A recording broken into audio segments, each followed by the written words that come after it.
Vidéo suivante, le diaporama que je découvre, j'ai 5 minutes d'avance sur vous.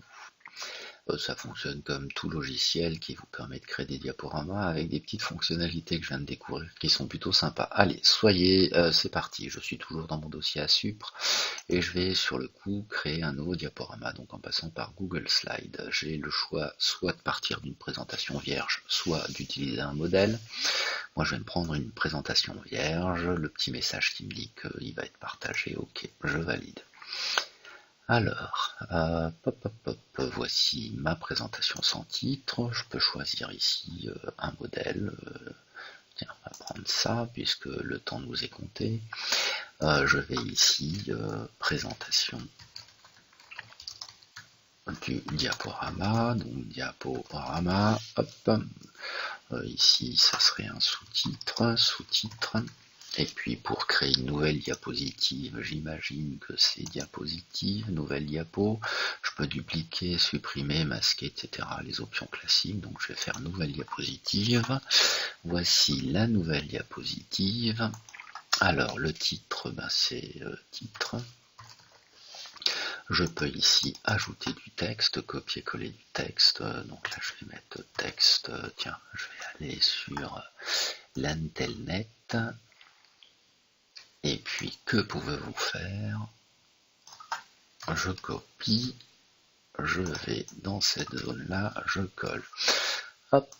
Et puis, je m'en vais insérer une nouvelle diapo. Le raccourci, c'est toujours CTRL-M. Toc. Et puis ici, je vais mettre titre 2. Et puis, partager et collaborer. Discuter directement, ça c'est une fonction que j'ai vue qui est pas mal. On peut faire ça avec un Google Slide. Alors bien, pour lancer votre diaporama, ici je peux mettre des commentaires. Donc ça c'est mon commentaire. Enfin, vous découvrirez l'outil. Allez, c'est parti. Si je fais lire, je vais l'enregistrer. Voilà. J'ai cliqué dedans, ça c'est fait, toutes les modifications c'est fait. Normalement il doit être ici, présentation sans titre, voici mon diaporama. Alors si je clique sur lire, si je vais tout en haut, tiens, ma première diapositive, elle est là.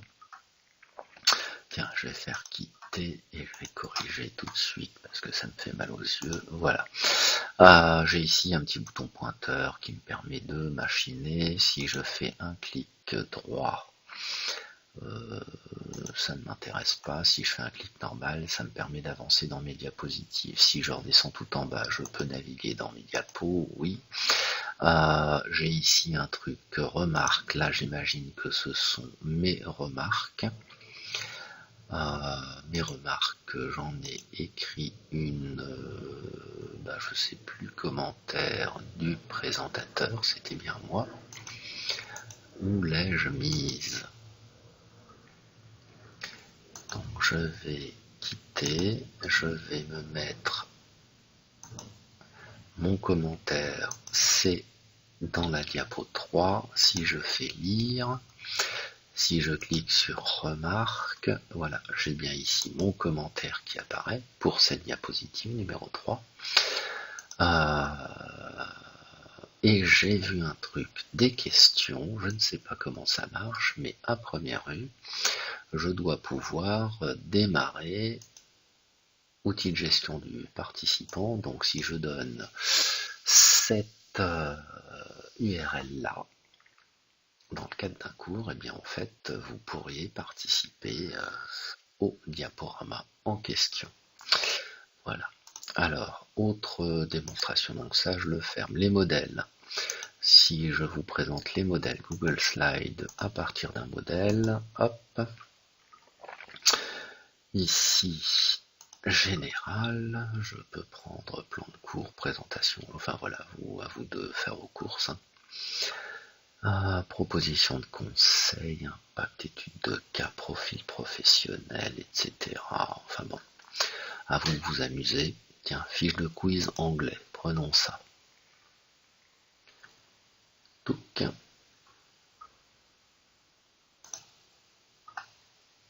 Donc dog, pourquoi pas, pop. Ah, donc là c'est un modèle, donc je n'ai plus qu'à compléter. Si je ferme ce modèle, normalement j'ai ici ce modèle qui est dans mon drive. Et puis si j'importe un diaporama, donc là je vais faire nouveau, importer un fichier. Je vais me prendre un diaporama. Moi j'imagine que là-dedans j'ai un truc diapo, oui, GPO, hop. Donc c'est un diaporama qui a été fait avec OpenOffice. Donc là je viens de l'importer dans mon drive. Et si je l'ouvre avec Google Slide, donc là je demande à Google de transformer mon diaporama Impress en Google Slide. Donc ça lui prendra un peu de temps, mais normalement il devrait y arriver.